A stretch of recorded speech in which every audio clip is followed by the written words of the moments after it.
Hello. So we're live. We're live. Yes, we're Um, live.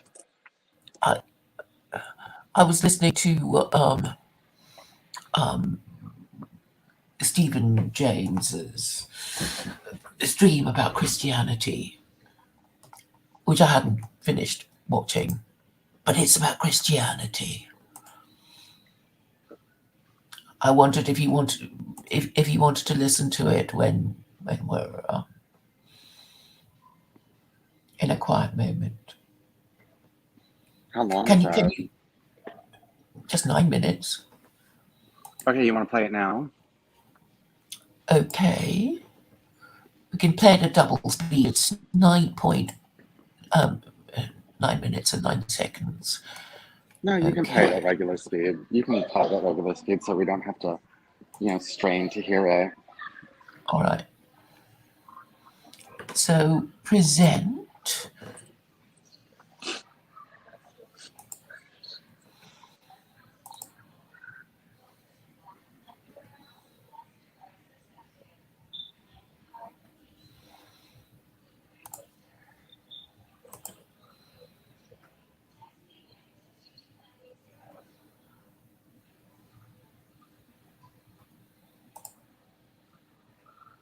Did you share this link? Oh, share the YouTube link if you can.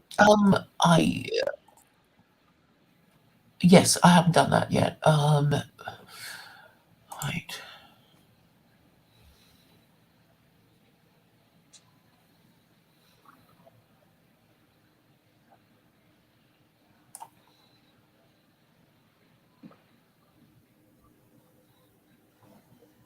Okay, I have to close a few windows You need a new to make it computer and you work need to pay for faster. StreamYard. Well, streaming is sort of not. It's not my main thing. I'm sort of. It's really about engaging with people and it doesn't have to be by YouTube, because YouTube is actually enormously time consuming.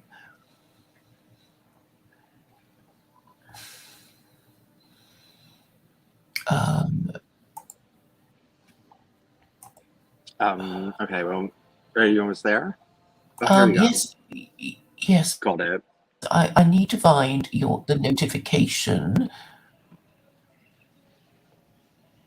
and I've got that.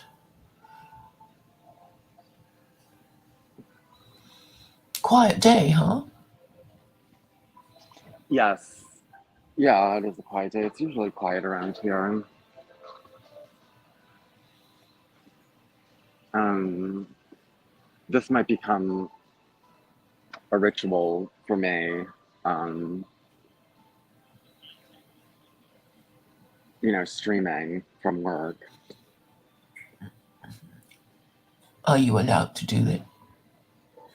I don't know. I'm doing have an AirPod on and I just stand up walking where I'm supposed to be walking, just off cell phones. So I mean, what did they say today?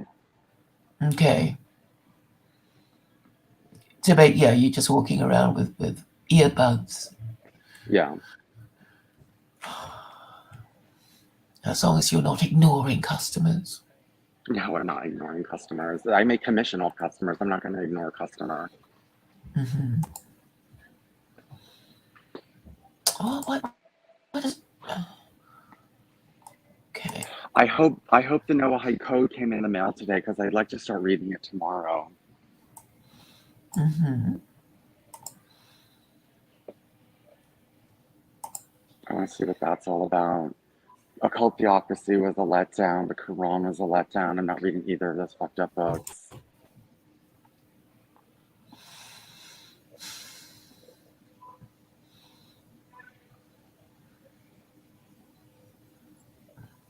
Well, the only reading that I can get on with is the Quran, because I'm reasonably familiar with it and it makes sense to me.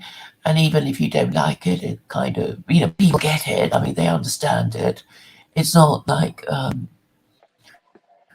I mean, I thought secular by design is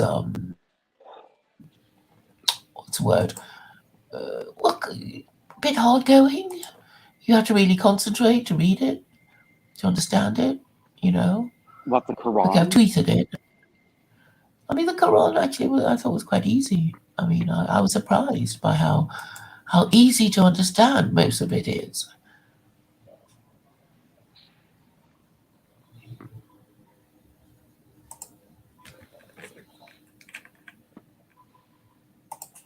Okay, now I've done the Facebook thing. Then we can play the video. And I have. So I just play it now. Okay. Yes, go ahead. Much. I said I'd do it. So here we are, lads. This, looking at, is the St. Christopher pendant that I was given when I baptized into the Christian faith, being brought naked into the world. I was baptized with the holy water of God, Jesus Christ, and brought into the Christian faith because that's what my parents wanted to do. Because that's what their parents did for them. It's what my grandparents wanted. And this was given to me by my grandmother, placed around my neck. Okay, I don't even know what it means. Don't even know if that's the right tradition, but it's what we did. And it's good enough for me. Okay, it's good enough for me. Because it's what parents wanted, because it's what their parents did, it's what their parents wanted, it's what they did to them, it's what was handed down, it's the tradition of our ancestors. And it goes back to a long line of succession. Now, yes, I'm pretty much detached from faith. Okay, that's the truth of it. I'm detached from it like a majority of English people are today, deracinated. The churches are still everywhere, but none of us go to them because we're detached from the. And when you look into it enough, it seems a bit like bollocks. That's the truth of how I feel about it. Okay. But in any kind of conflict or anything, this is my badge of identity because it was good enough for my parents. If it's not being white, if it can't be being white, as I'm told so often it can't be, that's not good enough. Okay. If it's not that I'm white, then this bit, it's that I'm German. And I don't care if it's not utilitarian enough. I don't care if it's not good enough for some people. I don't care if it has not the right answers, not the right rules. Look, it's what I was given. And so it's what I am. That's the end of it. That's the top and bottom of it. It's my badge of identity. I wear it on my sleeve, wear it on my heart, and it just is what it is. Okay. And this is what was put around my neck as a naked babe after being brought into the world, baptized with the holy water of God, because it's what my grandparents wanted. And so, am I just going to give that up? Fuck no. Okay. Even if I struggle to believe in it, it is what it is.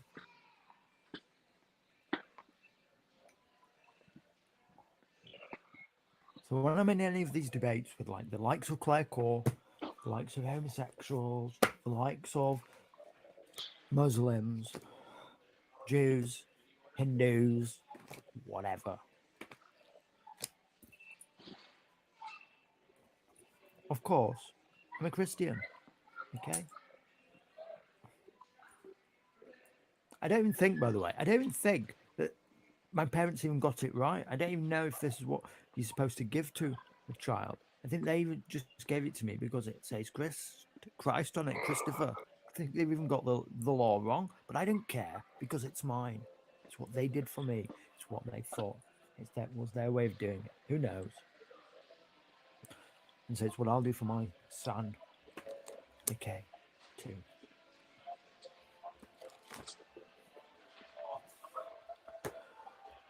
Now, in terms of what I'm interested in, then you'll all know, and at least anybody who's watched me last year, you'll know I'm more actually interested in shit like this. I've got that oriental pull, haven't I? I've got that oriental pull.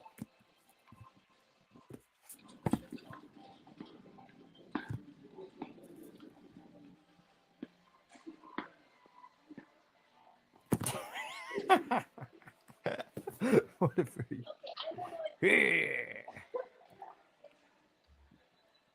You're really coming, Stevenson.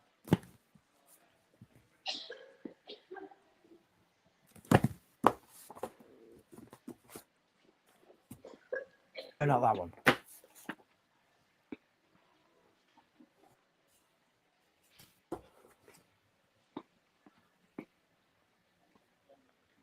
You're going your 15?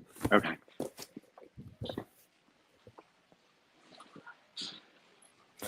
It's okay to be a self-hating Jew, says. That explains why court is allowed on.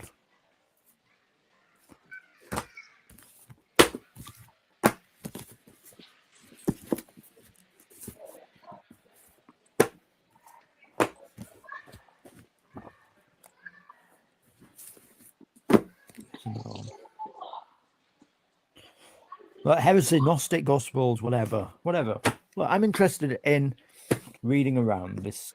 I'm not really a nerd, not really a reader, but look, in terms of what I'm fascinated in, I got that attraction to the other, that cringe, love of the Orient, and all that kind of stuff. But when it comes down to it, my identity in any kind of conflict, when any battle lines are drawn, this is mine right here. I'm not going to be getting my Buddhist robes out. That's just for keks, okay? That's just for keks. Okay. This is what I was born into. This is because religion is a tribal identity, ladies and gentlemen. That's what it's about. It's what you handed down to every single person in the world, almost, apart from a very few people who are weirdos, essentially, who are oddballs. I think the Jews call it off the derrick. Are people who leave and go to look for another religion. I might have that wrong. But people who are converts or who move to a different religion, one that it was not the one of their birth, that they were born into, that they were handed down, that is the religion of their locale, the one that their parents gave them, the religion of their immediate ancestors. That accounts for like 0.00001% of the world's population. And those are weirdos. Those are freaks. In many ways, I've just like got into this more through because of like my time in being into trinket sports, basically. I shouldn't have said that. Anyway. The majority of the world's people, it is natural that your religion is the one that you were born into, because it's a tribal identity. Okay. Godzone's had a boiler error. That's bad news. Hope it's fixed. Okay, so that's it, basically. That's all I wanted to say. That's all I had to say about this. Why Christianity? Because it was good enough for my parents. It was good enough for me. What was handed down. It's what they wanted. And who am I to argue with that?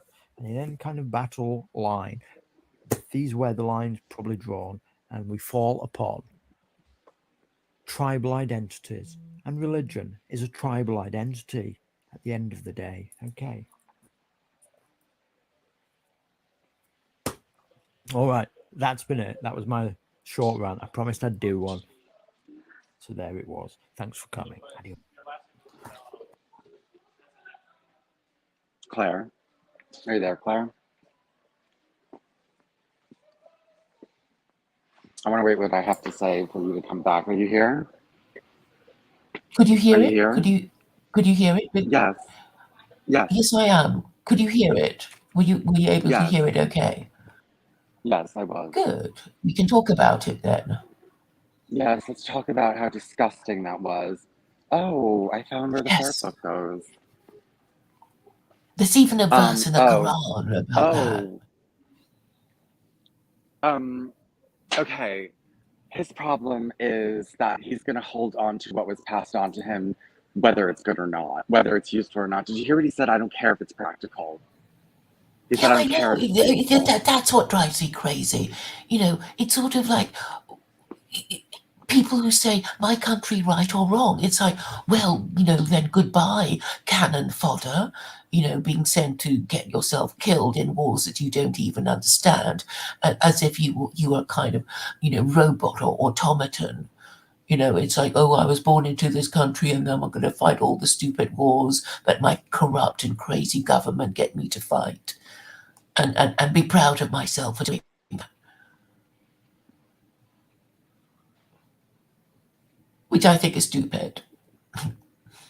And did you hear, like, that's so stupid to call people who leave their childhood religion weirdos, like weirdos and freaks. Like, that actually shows that you actually thought about what you're involved in and actually really researched it and actually, people who leave Christianity are the people who actually read the Bible. Okay, like people who actually took it seriously and learned by reading and practicing it that there's something wrong with it. Mm. He's a freak for just going down with the ship. If you get into a lifeboat, you need to get into a different boat. It's sinking. You know what I mean? He wants to go down with the ship. He's going to go down with the ship. All these far right white men are going to go down with the ship, and I no longer care. I no longer care about them. I did, but I no longer care. They're just useless people. It's like they know they're stupid, but they still want to be stupid, even though they know that there's something better, but it's foreign, so they have to reject it. You know, it's how they think. I mean, every race has people like that. It's what I know. It's like, yeah, you can know better things. Yeah, You you know, can grow, you can evolve. Maybe your parents got it wrong. You know what I mean? Like, yeah, maybe your parents got it wrong.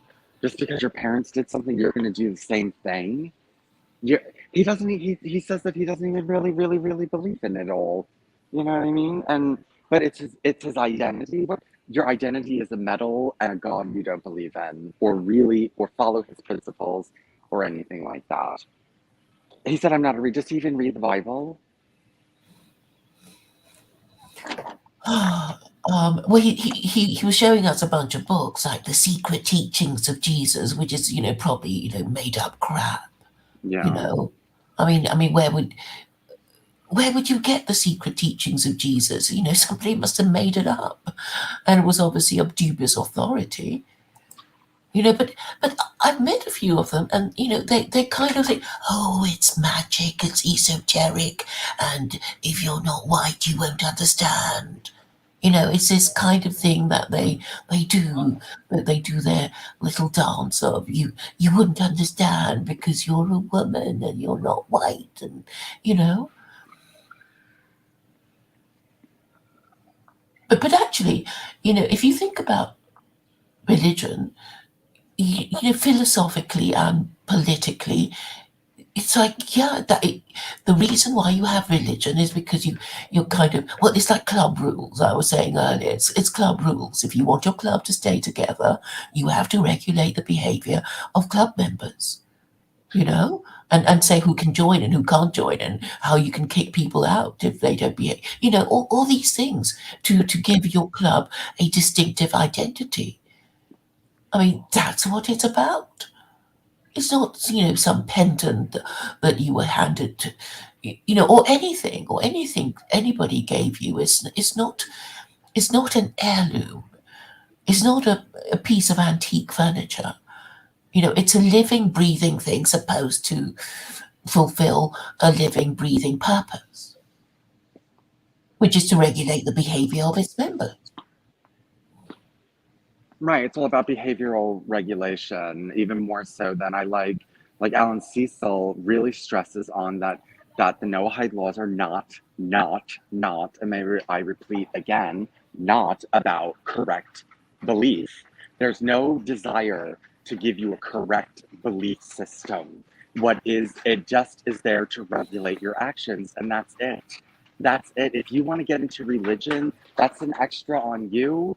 That's your own personal thing. But the state, a Noahide state officially would not even, the Noahide state does not even promote true religion.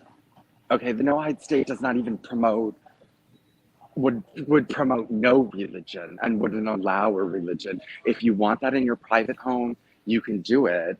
But that's not the purpose of the Noahide laws, and that's what they're there for, and you're not commanded to do that.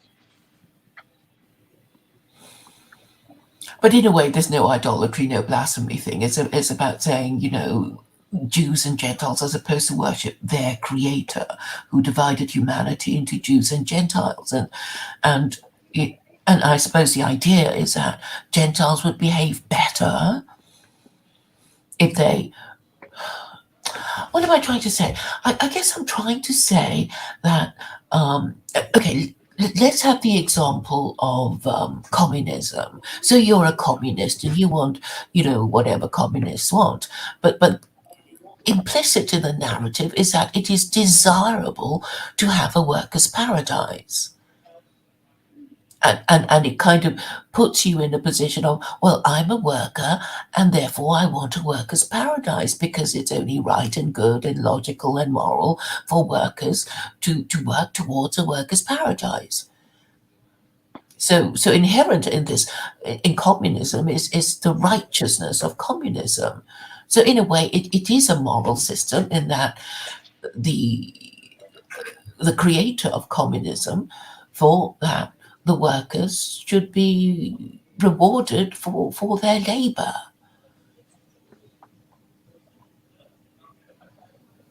And so even though communism doesn't really have a god, there is a value system that is peculiar only to communists who believe in communism and desire a workers' paradise. I mean, it is an ideology. It is a, I mean, okay. What I'm trying to say is that in all religions, in all moral systems, there are rules, and inherent in the rules, implicit in the rules, is the reason why they think these rules are correct. So for people subscribing to the Abrahamic religions, it's like we obey the laws of God because we think it is right, and He will look after us in eventually rewarding good and punishing evil, and that's why we obey God's laws. I mean, that is basically the narrative. And the reason for these rules.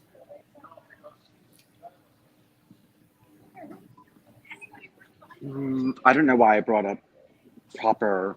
I don't know why I said proper. Why did I bring up that it's not about belief, it's about action? Well, okay, I think I answer your question. It is that it wouldn't profit you to go around, okay, this is what Christians don't do, from what I know of them. They don't go, do you really believe in the Trinity? Do you really believe that Jesus is God and a co-equal of the Holy Spirit? It's like they abandoned that a long time ago because they didn't want to fight with each other. It's like you just say the creed, the Nicene Creed, and respond when in church you're required to respond and mumble the creed, and that's okay. We're not going to talk about it. And in the same way, if you join a political party, there's actually very little discussion about policy and the rightness and wrongness of whatever political party you whatever political ideology you're supposed to subscribe to in your political party. They don't want to argue with each other. The assumption is that, we're all in a Conservative Party because we're Conservatives, aren't we? Or Labour, or Nazi, or whatever. And they, unless people are out to kick you out, they're going to, try and get on with you. Unless you say something, completely heretical that they can't stand it anymore and want to kick you out. But usually the instinct is like, great, thank you for joining our religious group or our political party. Thank you and welcome. And let's hope you can do something for us. And they don't want to look too closely into your actual beliefs in case they find some nasty worms, under the rock.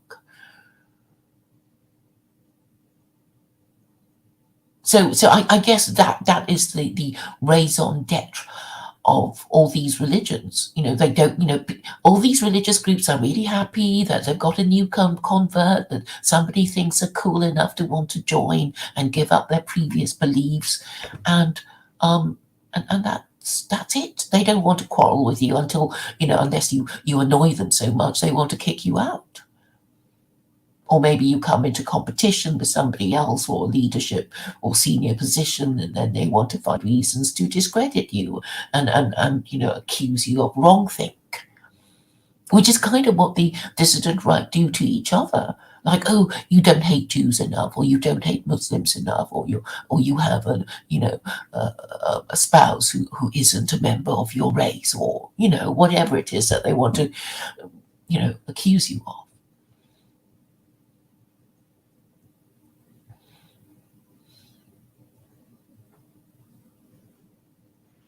Yeah. I'm on mute right now. Just so you know, I have to be on mute right now. I'm doing something.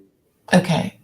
So I'm going to talk about Christianity, which is a peculiar religion because the only real principle it has is the creed, which is to say that if you're a Trinitarian Christian, that you believe that Jesus is God, and that is totemic of being a Trinitarian Christian. And since Trinitarian Christians are the most powerful group of Christians, they have, once upon a time they had to insist upon it, to the exclusion of other kinds of Christians. And but it's really a pecking order thing. So I was talking to a bunch of Muslims, and then they, one of them, well, the subject of idolatry arose, and some Muslims thought praying to the dead is a form of idolatry, and some didn't. And then it became a rather heated discussion, and sooner or later they were going to call each other a heretic, I suppose. I mean, the expression they use is takfir. And some converts, some white converts, think it's shocking and disgusting, but I'm sure Christians in the olden days did that a lot. They would be kind of watching for each other to say the wrong word and go, you're a blasphemer, you're a heretic, and if you're not careful, you could be burned at the stake, in rather the same way that modern people now kind of use these words and the meaning of these words to lower each other's status. So the other day I was on the G Block stream, and it was just a bunch of blacks, and then suddenly they started accusing each other of being racist. And then you thought, what's going on? All these black people accusing each other of being racist, and then you realize it's a kind of pecking order thing. So if I call you racist before you call me racist, I'm higher in status than you. And it's not a friendly thing to do, but I suppose if I win the argument, then I guess I get to be higher status than you. And I don't think people understand how people do it, consciously or unconsciously. And I'm saying it's always existed. And I'm sure there were times when Christians did it to each other to an almost intolerable degree, except that modern Christians or modern Westerners, they're obviously not aware of it. And now I'm going to ask whether this sort of thing happened in kingdom halls and of Jehovah's Witnesses. And I'm going to not talk and read.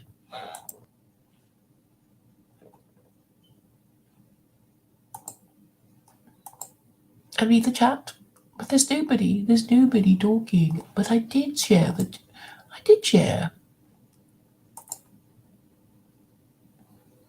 stream. I guess people are busy now.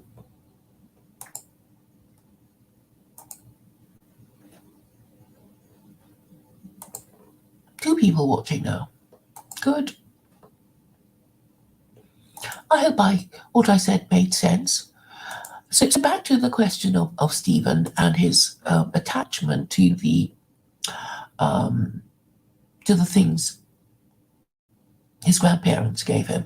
And of course I understand that, if you've been handed, old thing of religious significance, they are precious to you. Of course they are precious to you, but I mean, it could actually be valuable, even that pendant. But I'm saying there are physical things that we may value because they represent tradition, ancestry, all that sort of thing, and there is this other thing called a moral system, and the moral system is important if you think it is important for people to regulate their behavior with each other. And I think it serves a very important purpose, because if people can't get on with each other, then the group won't survive, obviously. So the worst kind of situation would be, okay, I mean, let's forget even clubs. Let's just make it a partnership. It's just two people. They just have to get on with each other, and the partnership continues, because the minimum number for a partnership is two. And of course, we immediately think of married couples who have children, and obviously they need to stay together for the sake of the children. And this is really the most basic and most important of all partnerships in the world, the male and female matrimonial relationship. Hello, Vincent. Were you Can you hear listening? me? Yes, can you hear me? Yes. Okay. Yes, I can. Okay. What were you asking about Jehovah's Witnesses? I was asking if there was any kind of purity spiraling, if there was a kind of pecking order of Jehovah's Witness who kind of saying, "Ooh, you said the wrong word. You're a heretic. You're not a good Jehovah's Witness, but I am better because that kind of thing." No, I don't think they get too much into that. Jehovah's Witnesses tend to not be, look, yeah, Jehovah's Witnesses tend not to be the cream of the crop of society. If you're in Jehovah's Witness, a lot of them come from bad neighborhoods. A lot of them come from, I don't know what it is about them, but sorry, it just, Okay, they're yeah, not they're not aristocrats, is what you're saying, right? no, and they're not aristocratic, and they're not very like haughty and stuff like that. And they don't really, I mean, a little bit. Every church has that. Yeah, there were people who were like the perfect families that, but it's not like Mormonism. Oh my God, are they? First of all, Mormons are the white Mormons at least are racially very sound people. If you look at them, they tend to be very racially clean people. But they also, believe in making money, and they have this idea of perfection, the perfect family, the perfect life, the perfect children, and to exemplify perfection is part of their religion, perfection. And so, of course, Mormons are a lot more like, oh, they don't have money. Oh, they're trashy. Oh, they're this. We're okay. If you're a Jehovah's Witness, you're going out into all these different neighborhoods, and yeah, you're dealing with a lot of trashy low class people, and a lot of them convert. So there's a lot of trashy low class people that go to kingdom halls because I think that Jehovah's Witness tends to not attract educated people, it tends not to attract people who are wealthy and have all their life together and, these different kinds of things. I think it tends to attract slightly more troubled people. Like what Luke Ford said about a marginal movement attracting marginal people, but he was talking about the dissident right. But Christianity began like that, right? I mean, that's a story of Jesus who, spoke to thieves and whores, that kind of thing. And actually, to be fair, Muhammad also, kind of talked to lowly people who were slaves and stuff. But I suppose the whole point of any self-respecting religion is like we're really inclusive. All are welcome. Join us, and because we're so inclusive and we're going to be so nice to you, and we're not going to be mean to you because of your race or whatever. And fundamentally, I mean, communism, has that, but the same features of inclusiveness. And of course, Judaism, it's like, ooh, we're so exclusive, you know. And I think that is kind of what drives people mad. It's like, who are you? You have this, we don't even have an idol, but that means we're better than you, you know?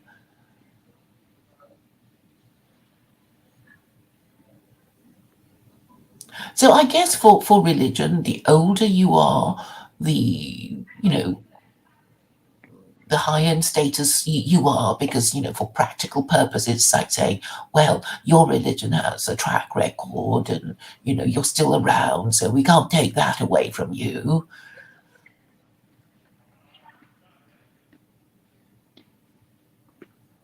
Right, right. I don't know if Muslims get all holier than thou art. I don't No, really no, know I mean their. they are supposed to be egalitarian, because the whole idea of forbidding usury is, well, if we allowed usury, then you'd have really, really, really, really rich Muslims and really, really, really poor ones. And of course they do have it, but I mean the idea of banning usury is to prevent income inequality, which would immediately sow division amongst Muslims.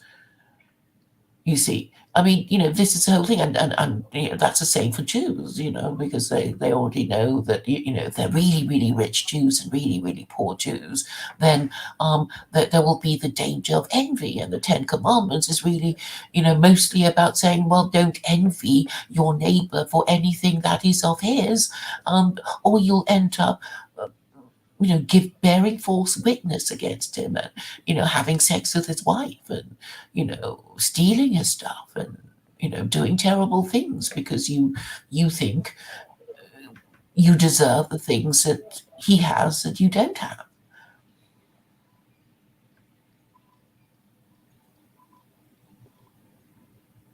Mhm. Well,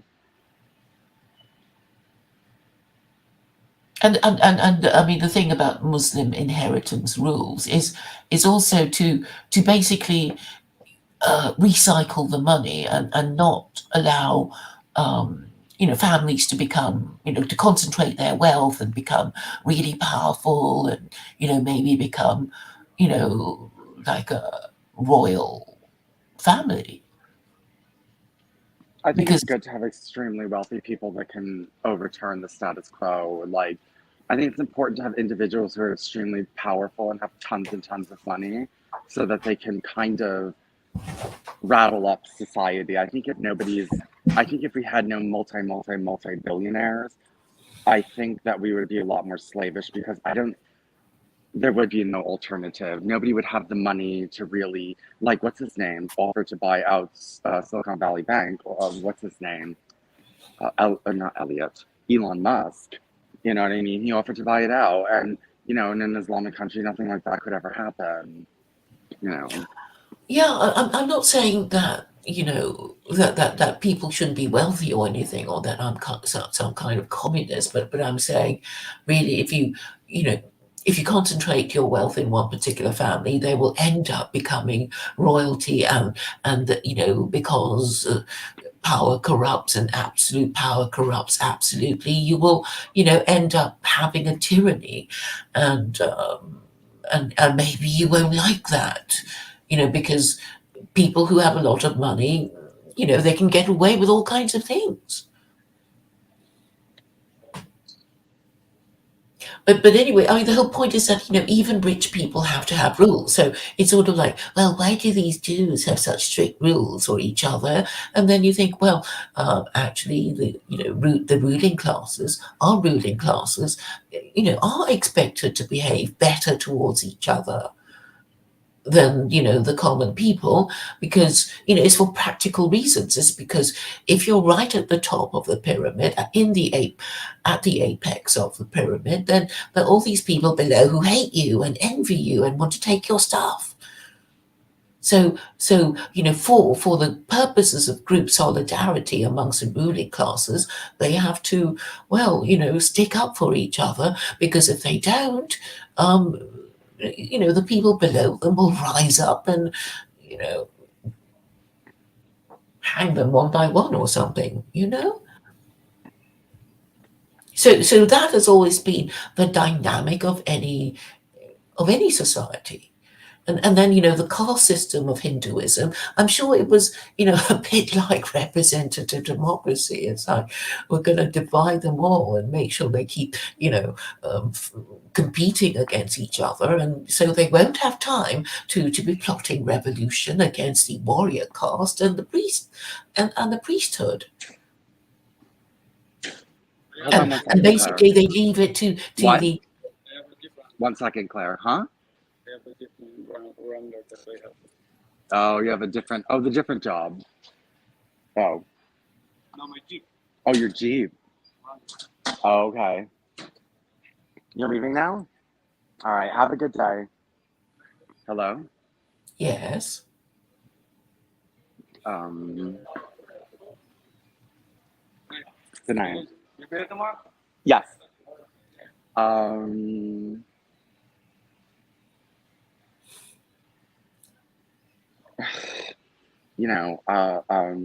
I'm sorry, what were you just talking about? Oh, you were talking about the caste system being like democracy. And Maybe divide and else. rule.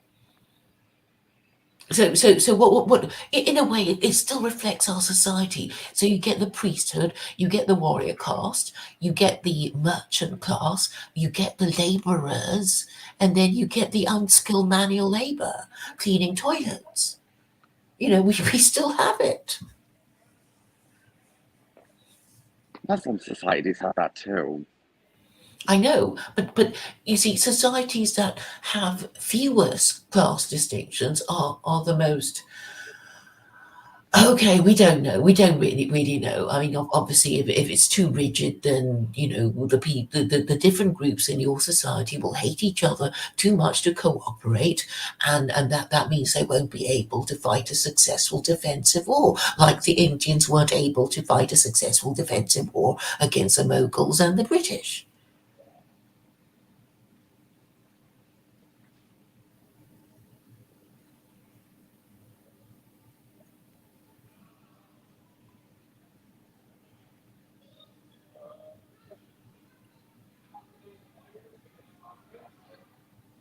Um,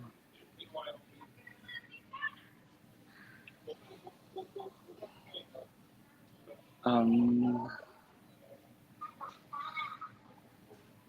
well, I think maybe less class distinction means your society is more stable, but I also think that it means it's less dynamic. Um, Well, America and capitalism is dynamo, okay? Like it's like a volcano. Like there's a lot of power there that can be utilized for different kinds of things. I and change quickly. I think our societies can change very quickly too. I think that these societies that are a little bit more flat, I just don't think,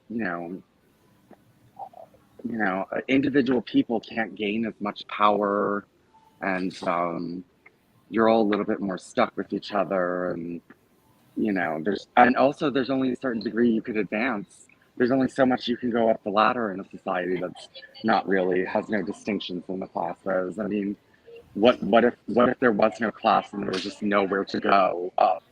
There's just nothing to go up to. Yeah, I mean, about an egalitarian society, I mean, I was reading somewhere about the disadvantages of having that, which is that, because people feel, that they're equal, then the people at the bottom feel really bad. It's like, well, I should have, been able to, have a mansion and a beautiful wife. Why am I right at the bottom? There's something wrong with me. But if they had a caste or class system, they could at least just explain why they are at the bottom to themselves.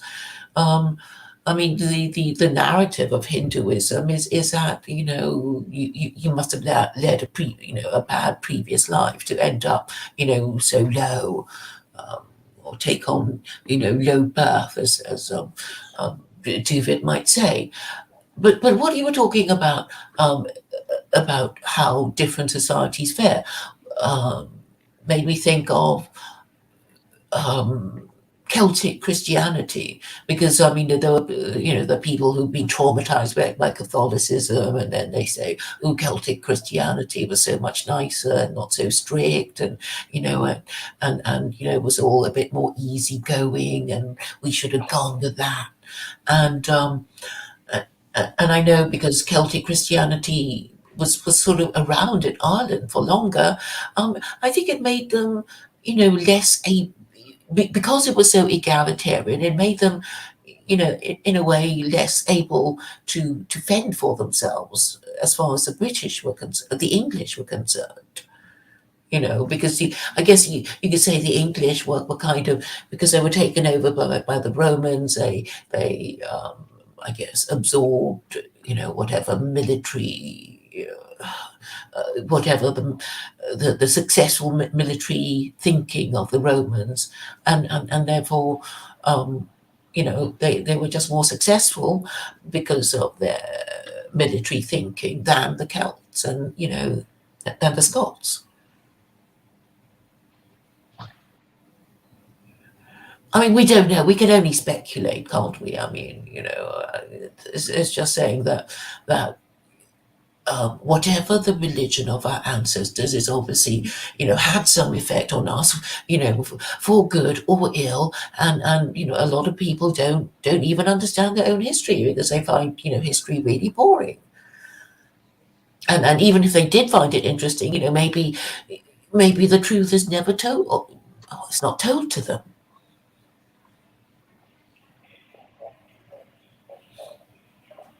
And so what people are left with is love for mum and dad and grandma and grandpa, and you say anything against my family and I'll kill you, and it's this kind of mindless tribalism, and I guess tribalism can be comforting because when you work out in the end what Gentiles envy about Jews. It's like, oh, they all know each other. They all seem to know each other, these Jews, or something like that.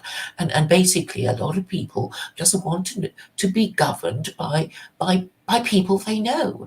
Not somebody in some faraway capital city at the other end of the country, but somebody living in the same village that they see, whose family they know or something, and then they feel that better governed.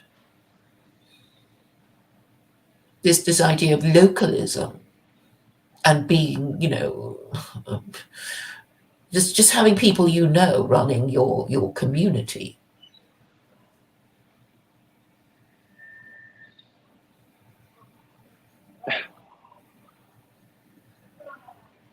Running your community. Well, I mean, okay. Tribalism, the way I hear ethno-nationalists talk about it, it's like, yeah, they want to be a member of a tribe, so at least they know each other, and this seems to me to be this desire to have a community that is local to them, which is in a way understandable, local and familiar, and long established, and been around since before the time of grandma and grandpa.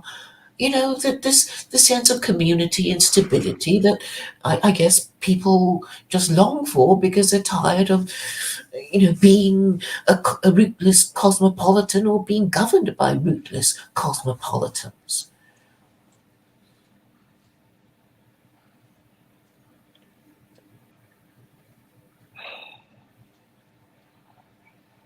Well, cos- cosmopolitan people get into power because they're a little bit more dynamic. They know more. They've usually studied more. They usually have jobs that expose them to the world more. They're not driving a UPS truck. They're actually like going and attending functions, and there's a lot more functions for them to attend. And if there's millions of people, you can meet more people more quickly, and you learn lessons more quickly because your life is just more full. And that's why cosmopolitans get to the top, and that's why these white ring nationals won't get to the top, because they just want their own little farming culture from 1,000 years ago, and they don't want to be enriched. Okay, they don't want to read 1,000 books. They don't want to go to 100 art exhibits. They don't want to meet 100 politicians. Okay, they don't want to do any of They that, and just then want they to be just left alone in their log cabin or whatever. Yeah. Yeah, I mean, obviously, if we're to get a better kind of society, everybody has to, well, negotiate with each other and state clearly what it is that they want, or even, know what it is that they find so, well, dismaying and disappointing about how they're being governed. I can only express,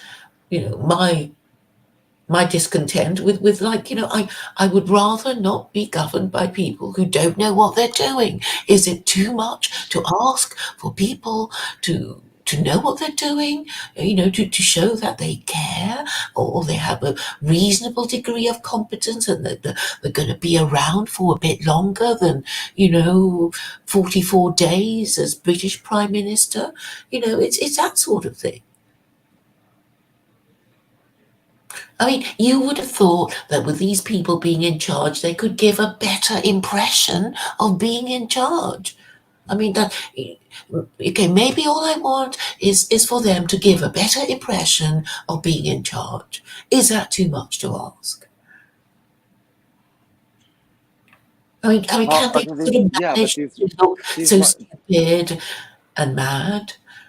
these far right nationals can't make themselves look like they're in charge.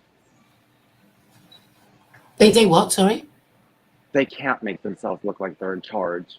They because can't do that. the peasants, they're of the lower orders. They want to be of the lower orders.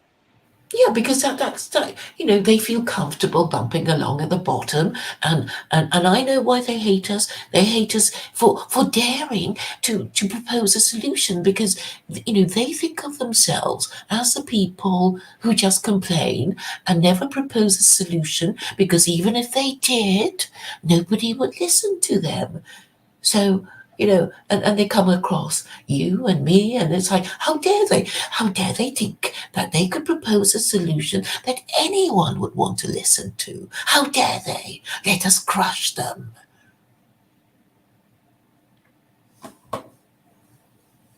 Isn't that how they think? Hold on 1 second, Claire. Hold on 1 second. Put me on pause. Can you put me on mute? Yes.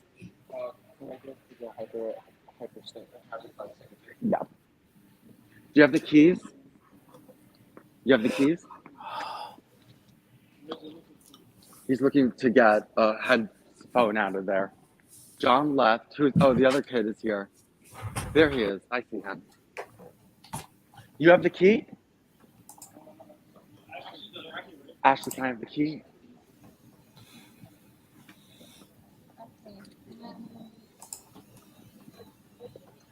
No, it's over here.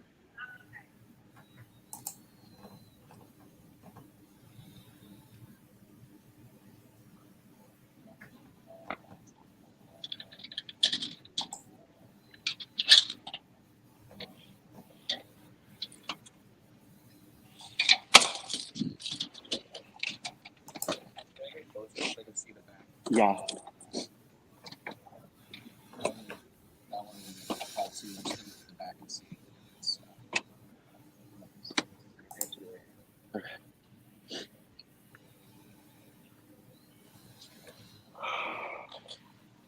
Oh, you can hear what I'm saying, right?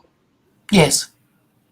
Oh, right. You can't put me on mute because it's not a stream. I would have to go over and just give me a second. I'll be done with this customer in a second.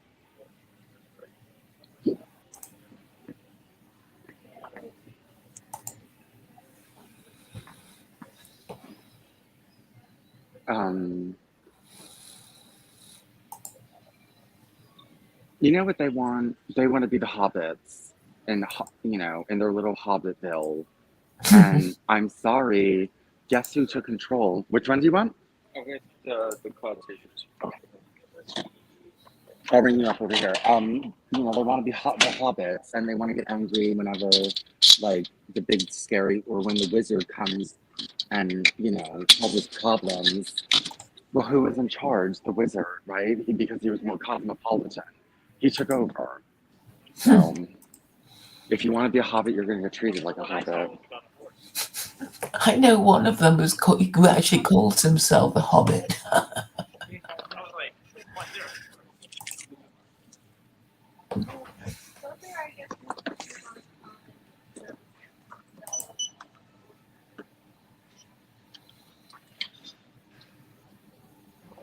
Do you want coverage protection? It says 69 over there. $69. Hold on one second. Do you need a price check on that? Yeah, he said that it's ringing up 99, but he said it's 66 over there. 69.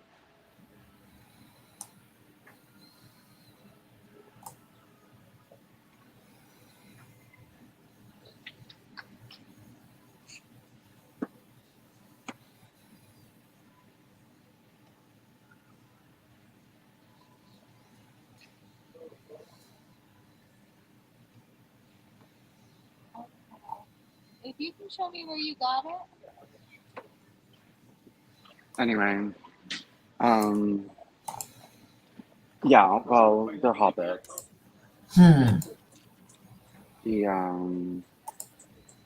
The wizard, Gandalf, represents what's cosmopolitan, and Gandalf.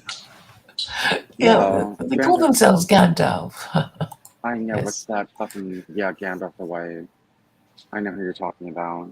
Mm. Gandalf, I remember Gandalf. He's always on Jen's stream, Quantum State Theocracy. Oh, the thing is, he's educated, but he still believes in nonsense.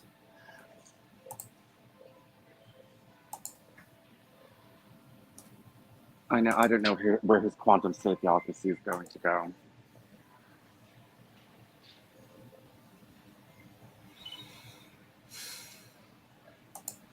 But you see, the thing that these Jews and Muslims, the edge that they have over the people who hate them, is that they have the input of the previous generation, to guide them and assist them and give them access to resources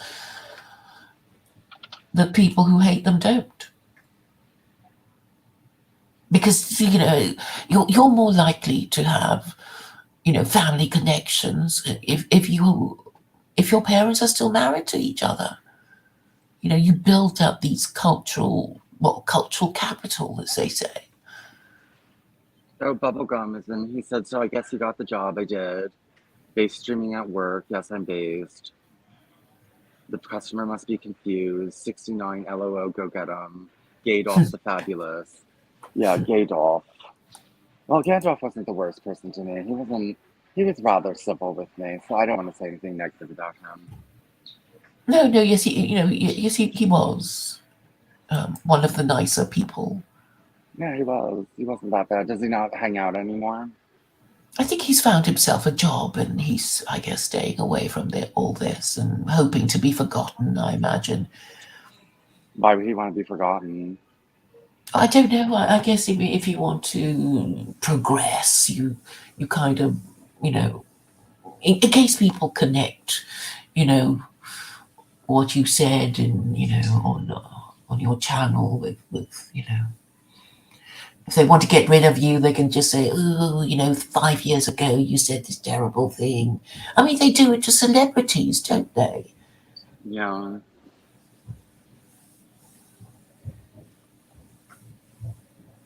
So even celebrities are not safe. And I mean that's why you have all these sort of features in Telegram. It's like, oh, after a week, all your comments in this exchange you have with, the whole conversation will be deleted, so you That's why don't they all need to. like they love Snapchat because nothing's recorded on Snapchat. They're scared. What are you saying that you don't want people to know about it? Yeah. So I mean, why say anything if you wanted to delete it? It just shows that you're scared. You're not sure about what you're saying, and you feel guilty, which is why you want it deleted. So what's the point of talking to people like that?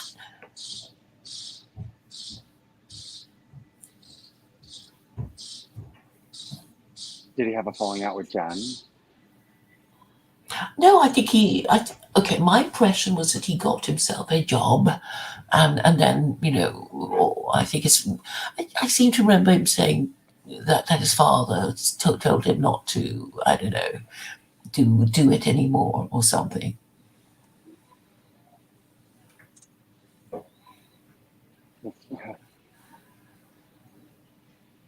Well, he had to hide his face anyway, so he couldn't really, he couldn't really.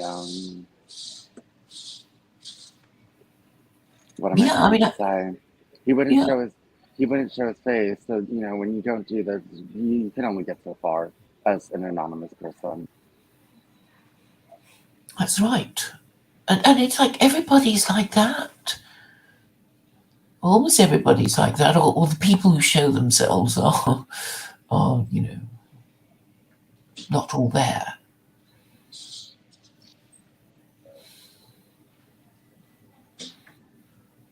But Some I of them think show themselves. yes. But I mean, and as long as people know that you are a real person, I think that'll have to do. I mean, there are people who show them their faces, but they don't say their name or something. You know, and I guess the idea is to say to show people that they are a real person. But it's a shame it has to be like that, because then it just takes a long time to make your point and for people to get it.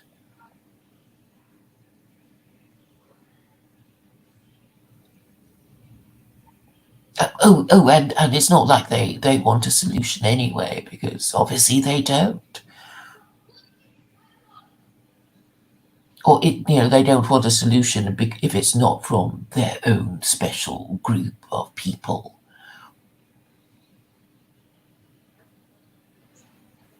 Yeah, no, they don't know how to like absorb things that are the best from other people. They don't want to change. They don't think they have to change. If you were so great, you wouldn't be in the position you are in right now. If you were so awesome, you wouldn't be this, threatened. Awesome powers are not worrying about bullshit. You know what I mean? Awesome powers, it's just you wouldn't have to worry. Hmm. I see them. They spread these stupid memes of like 1980s and 1970s pictures, and it's like we have to go back. You can't go back. No time machine for us to step into. Yeah, and it's so dumb. And you think, don't you have somebody who's a bit older than you to tell you that you don't have a time machine to step into? You know, it seems that they don't. And just by saying these things, they show themselves up. And they only mix with people of the same age as themselves. Right? I mean, they can't get beyond a bigger group. It's all these incel males in their 20s. And then you get another group who are in their 30s. They can't, they don't even have diversity in their own ranks because they're basically just a kind of teen gang, like Peter Pan's Lost Boys.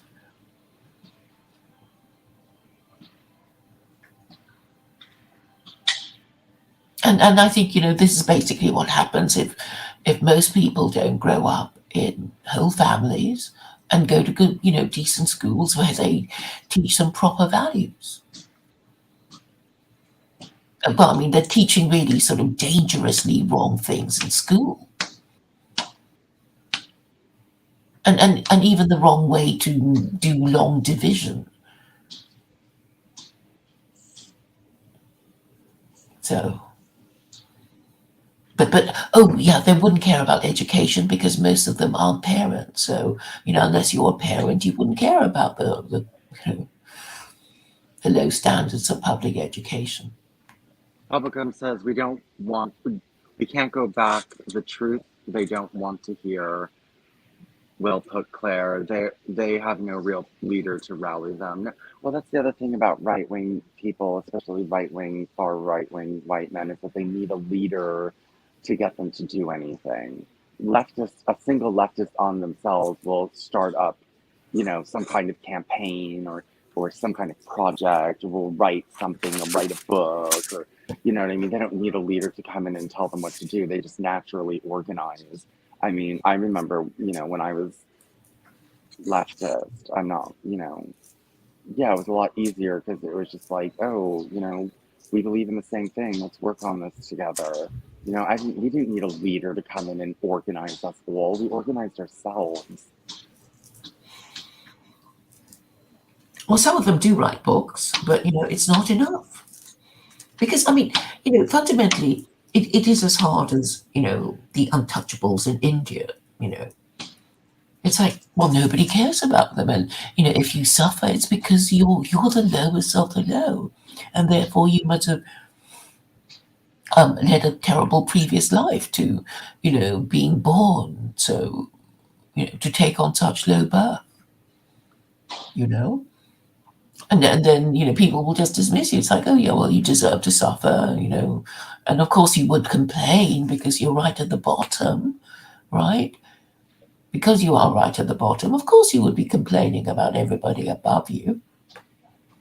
Yeah, well, what I always say is that it's always lower class whites that are complaining about immigration and everything like that, because they're the first to be affected, because they're the ones who are being displaced first.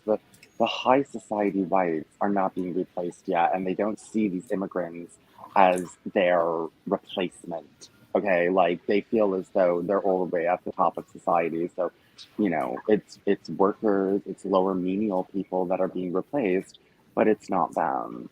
And that's why the lower trashy whites are the most racist, because it's like they're the most easily replaced by black and Latino and Arab labor, you know. But the middle to upper classes are also being replaced. I mean, did you have a look at this Vivek Ramaswamy Yeah. person? So he's this good-looking Indian, and people are saying, oh, he's so good-looking, and he's talking so conservative, and I mean the British already have their own Hindu prime minister now.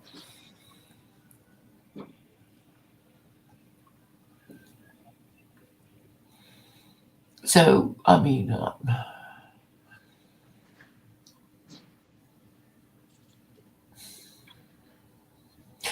the thing is, they don't even want to do the thing that would help them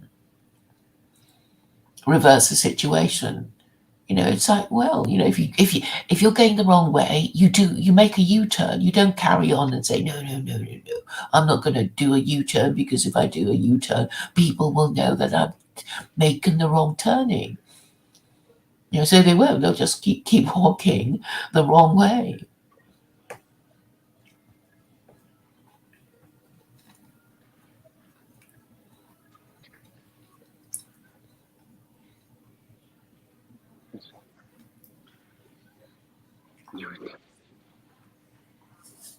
Oh, I'm really mad at my mom.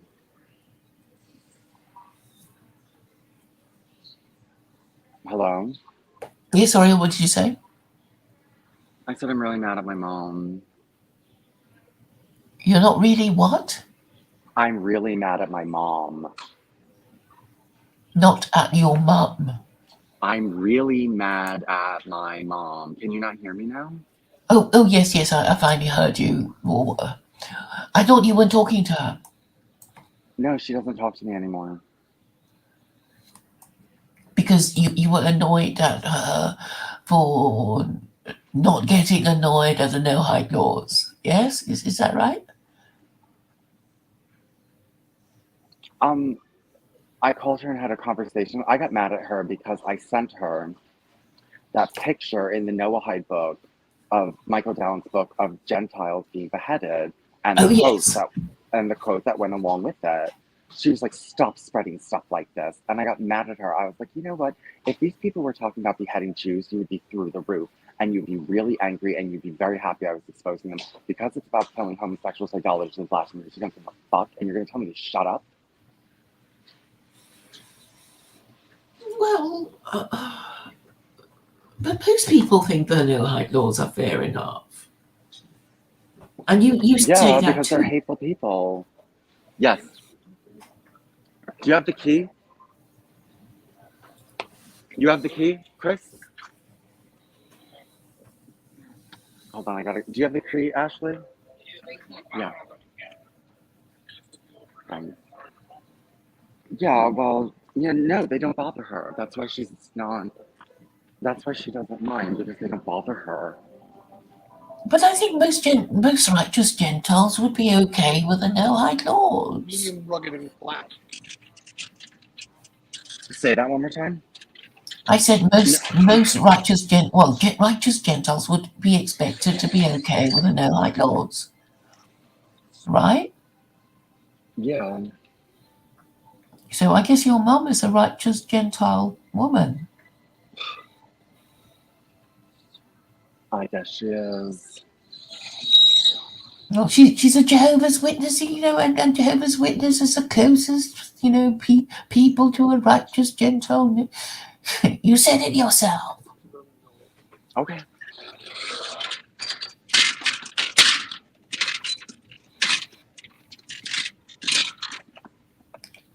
You want me to bring you up? Anything else? No. Give me one second. I gotta get something else. Okay. Can you bring me up with something Yep. different? Yep. Sorry, I was taking care of a customer. Mm-hmm. No, of course, Jehovah's Witnesses are the closest thing to no height that you're going to get. No holidays, and no holidays, and Jesus is not God. He's Do, an you- do you angel, have but he. do you have idols of Jesus in your kingdom No, hall? no. No. There's nothing like that. They don't even have stained glass windows with any images or anything like. There's no icons, and it's like a kind of iconoclastic. Mm-hmm.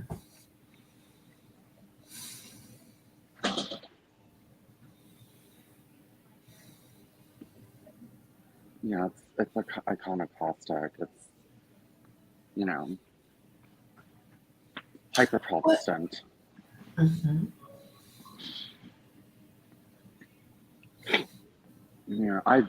I enjoy Protestants more than Catholics because Protestants are more intellectual, logical.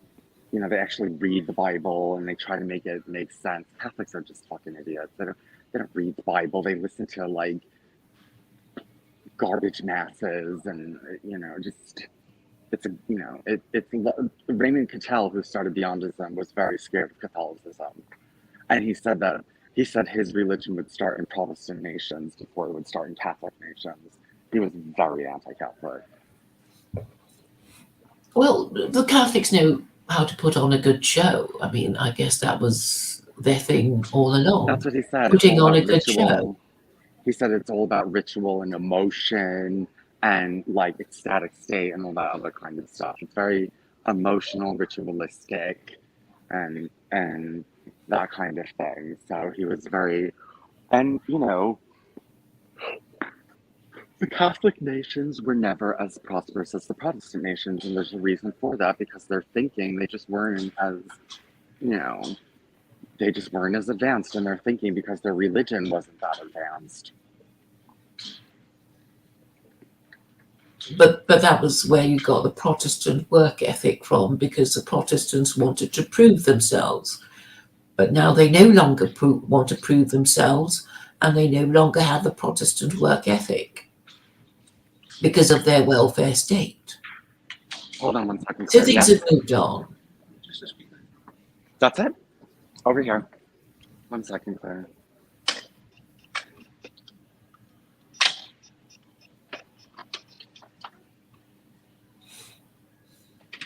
One second, Claire. Mm-hmm. Do you want a service protection plan? Press no. Okay. Are you paying with cash or card? Go ahead.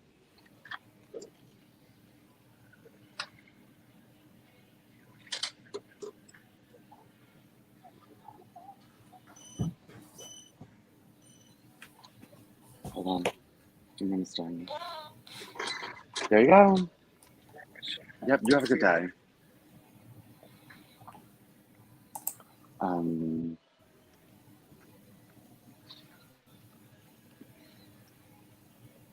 Yeah, the Protestant work ethic is gone. The Protestants are gone. The Protestants are so just, that's not true. The most fanatical Christians in America are Protestants. Pentecostal. But there would be like evangelicals who are a different category of Protestants, right? They're still Protestants.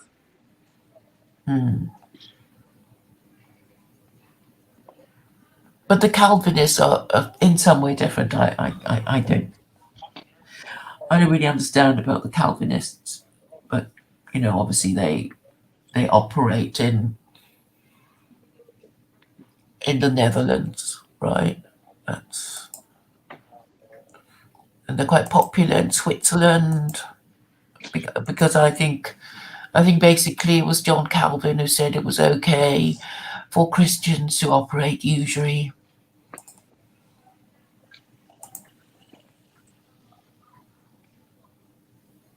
Yes, it was legal for them to practice usury under the Calvinist systems. That's why it kind of picked up, but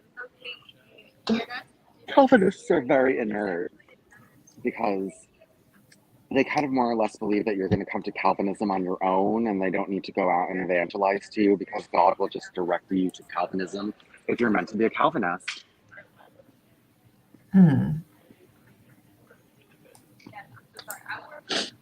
My cousins are Calvinists.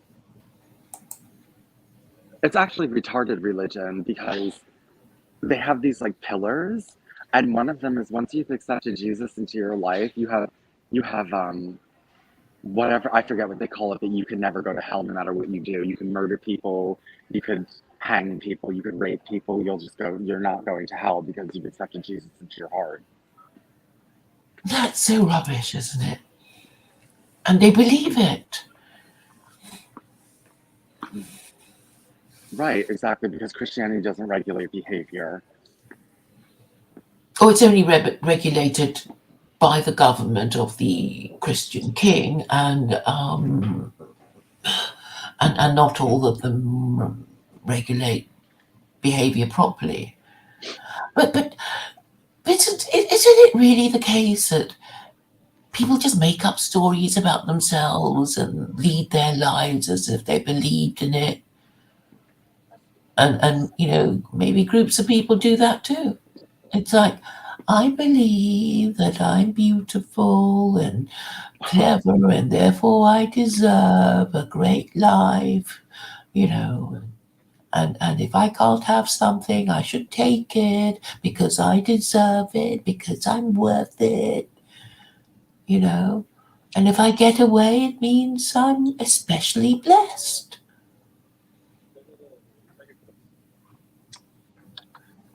And then somebody else will have a competing or even a similar belief, and then I guess we'll have a fight about it. Yeah, I know. This is heterosexual, getting into fights over belief systems of, that's just very heterosexual. Just like open Well, nonsense.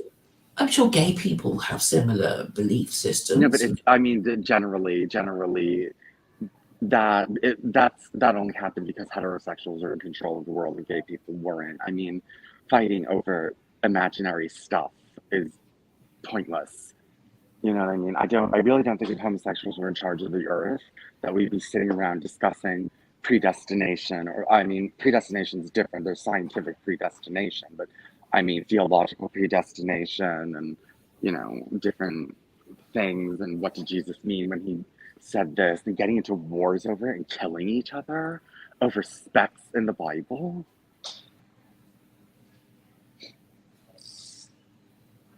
Oh, I guess Christianity has that peculiar characteristic of making Europeans do this sort of thing. Maybe other religions do it, but it's like, well, other religions don't have this peculiar narrative, and other religions don't have governments that say you have to believe or we'll kill you. It only happened in Christianity, as far as I know. Because although there were kings in other parts of the world, they didn't use Christianity to support their divine right to rule. Yeah, their divine right to rule. Yeah, and in a way you can understand that it's like, if I'm king and I have people and I have subjects, well, obviously they're going to have to follow my religion. Otherwise, they'll be saying, that the God of their religion, which is a different one to mine, will curse me and hurt me and, see that I fail.